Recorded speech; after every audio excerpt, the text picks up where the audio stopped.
Welcome to my channel knowledge fusion. Last video में हमने अपनी 5th सीरीज के बारे में समझा था कि उसकी कोडिंग हम जावा में कैसे कर सकते हैं, उसको जावा में कैसे परफॉर्म किया जा सकता है। आज हम पढ़ने वाले हैं हमारी 6th सीरीज में आपको समझाऊंगा कि इसकी कोडिंग हम जावा में कैसे करेंगे। इसकी कोडिंग, इसकी वर्किंग सब ड्राइरन की हेल्प से मैं आपको क्लियर करूंगा। तो आइए समझते हैं। देखिए हमारी सीरीज क्या है। नंबर है 1 के बाद है स्पेस, फिर है 3, फिर है स्पेस, फिर 6, फिर स्पेस, फिर 10, ऐसे सो ऑन आपकी सीरीज चलनी चाहिए। कहां तक? एन टर्म्स तक। तो पहले आप एक क्वेश्चन लिख लीजिए जो 10 बोर्ड्स और 8th और 9th के एग्जाम्स में आता है। Write a program to input and print the given series till n terms. आपको इनपुट क्या करना है? जितने टर्म्स आपको प्रिंट करना है उतने टर्म्स आपको इनपुट करने हैं और सीरीज को प्रिंट कराना है। अब देखते हैं कि ये कैसे परफॉर्म कर सकते हैं हम। ठीक है, तो अब जितने टर्म्स इनपुट होने हैं वो वैल्यू यूजर इनपुट करेगा। तो इसकी स्टार्टिंग कैसे होती है? मैंने हमेशा आपको बताया कि जावा की स्टार्टिंग आप हमेशा क्लास से करते हैं। क्लास को एक पर्टिकुलर नाम देते हैं जो आपकी प्रोग्राम को डिफाइन करती है, आपके प्रोग्राम को बताती है। तो मैं सीरीज का क्वेश्चन कर रहा हूं तो मैंने क्लास को नाम दिया सीरीज। ठीक है, मैंने 6 क्यों डाला है? क्योंकि मैं ये 6 सीरीज सॉल्व कर रहा हूं तो मैंने अपनी कन्वीनियंस के बेस पे मैंने यहाँ पे 6 डाला है। आपको 6 डालने की जरूरत नहीं है, आपको कुछ और डालना है तो आप डाल सकते हैं। उसके बाद हम लगा देते हैं कर्ली ब्रेस। कर्ली ब्रेस लगाने के बाद हम लिखते हैं वॉइड मेन, यानी मेन फंक्शन।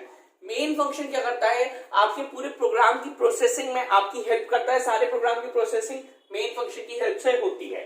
उसके बाद मैंने ब्रैकेट्स में लिखा है int 10, क्योंकि मुझे पता है कि नंबर ऑफ टर्म्स जो है वो यूजर ने इनपुट करने हैं। तो मैंने एक वेरिएबल ले लिया n इंटीजर टाइप का, ताकि यूजर इसमें अपने जितने टर्म्स प्रिंट कराने हैं उसे इनपुट कर सके।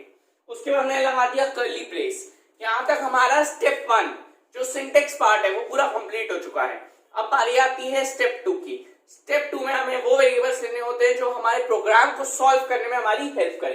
तो मैंने यहाँ पे 2 वेरिएबल्स लिए हैं, int i और s इक्वल्स टू 0। मैंने i लिया है लूप चलाने के लिए और s लिया है एक एक टर्म को कैलकुलेट करके s में स्टोर करने के लिए, फिर उसे प्रिंट कराने के लिए। अब उसकी वर्किंग कैसे होगी जावा में वो मैं आपको दिखाता हूँ। ठीक है, यहाँ तक हो गया। अब हम एक एग्जांपल लेंगे ताकि इसकी वर्किंग हम समझ सकें। फॉर एग्जांपल मान लेते हैं यूजर ने कहा है उसे 5 टर्म्स प्रिंट करवाने हैं, तो n की वैल्यू 5 इनपुट कर दी। i की इनिशियल वैल्यू क्या है? 1। तो मैं यहाँ लिख देता हूँ i की इनिशियल वैल्यू है 1 और s की इनिशियल वैल्यू 0 है। s की इनिशियल वैल्यू 0 है। अब देखते हैं कि इसकी वर्किंग कैसे होगी। सबसे पहले हम इनिशियलाइजेशन किया i इक्वल्स टू 1, मैंने यहाँ पे लिख दिया है। उसके बाद हमारा सेकंड स्टेप इसमें क्या होता है? हमें इसमें कंडीशन चेक करनी होती है। क्या i is lesser than equal to n है?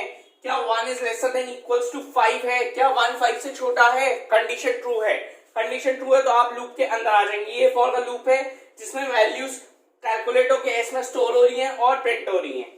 तो इसके बाद जैसे आप अंदर आएंगे s equals to s plus i, ये जो लॉजिकली जो मैंने ये फंक्शन चलाया हुआ है यही पूरी सीरीज पे डिपेंड है। इसी से पूरी सीरीज प्रिंट होगी, इसी से पूरी सीरीज कैलकुलेट होगी। बाकी सब तो नॉर्मल चीजें हैं जो हर प्रोग्राम में आप करते हैं। तो s equals to s plus i, तो आपकी s की वैल्यू क्या है? 0, i की वैल्यू क्या है? 1। तो 0 प्लस 1 क्या हो जाएगा? 1 हो जाएगा। तो s में क्या स्टोर हो गया? s में 0 कट के 1 स्टोर हो गया। ठीक है, आप नेक्स्ट स्टेप में आएंगे। क्या लिखा हुआ है? SOP। SOP आप यूज नहीं कर सकते, आपको यूज करना है system dot out dot print. s यहाँ पे क्या s इन्वर्टेड कॉमास के अंदर है?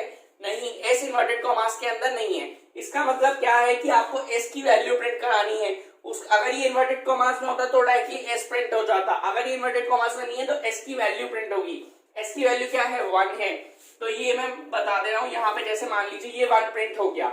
उसके बाद मैंने इतनी स्पेस दी हुई है तो प्रोग्राम जब आउटपुट स्क्रीन होगी वहां पे इतनी स्पेस प्रिंट हो जाएगी।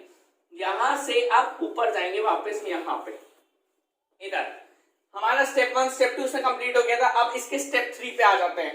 जब एक बार लूप रन कर जाता है तो आपको उसके बाद अपडेशन करना होता है, जो भी अपडेशन दिया हुआ होता है।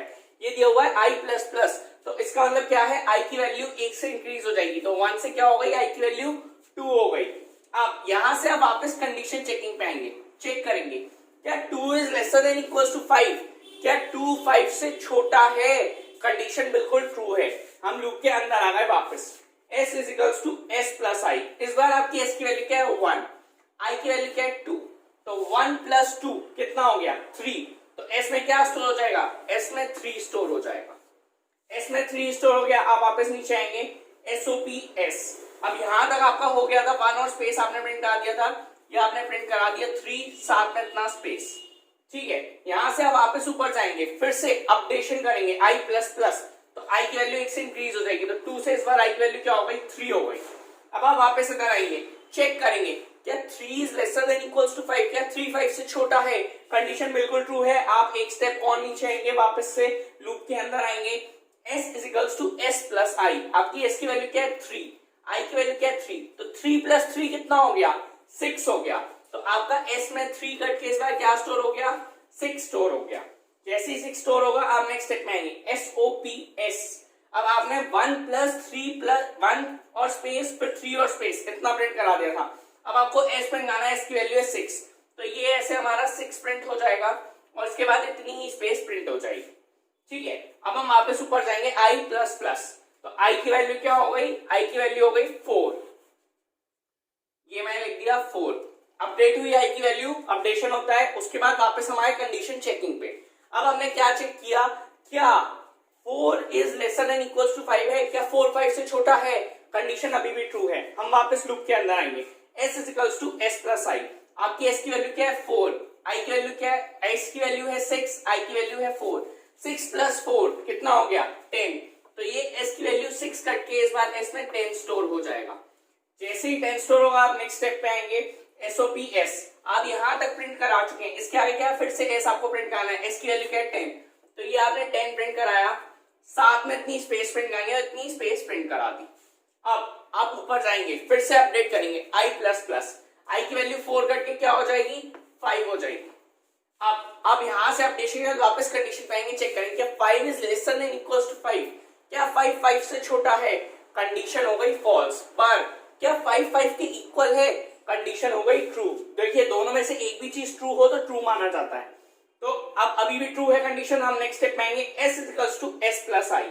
इस बार s की वैल्यू क्या है 10, i की वैल्यू क्या है 5, तो 10 प्लस 5 कितना हो गया, s की वैल्यू हो गई 15, तो ये आपने 10 और 5 हटा के यहाँ पे 15 s के अंदर स्टोर कर दिया।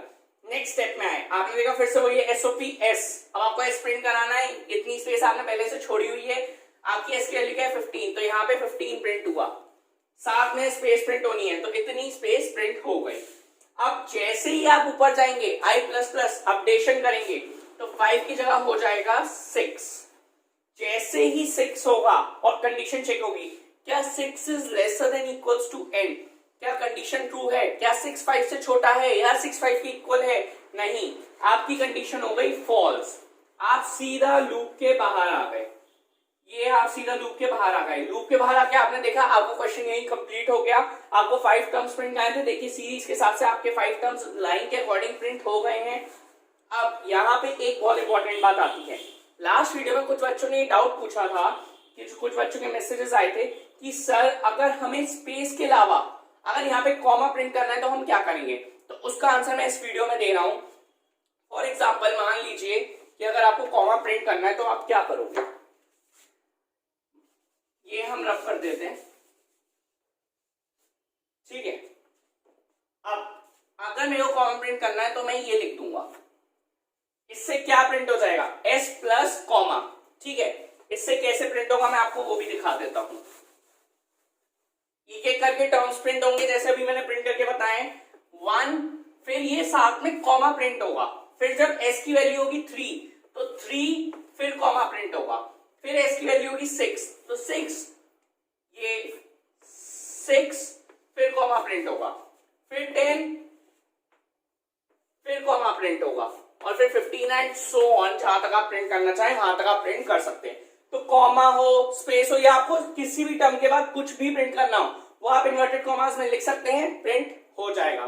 तो आई होप कि आपको ये क्लियर हो गया होगा कि इस सीरीज को जहां में कैसे परफॉर्म करना है।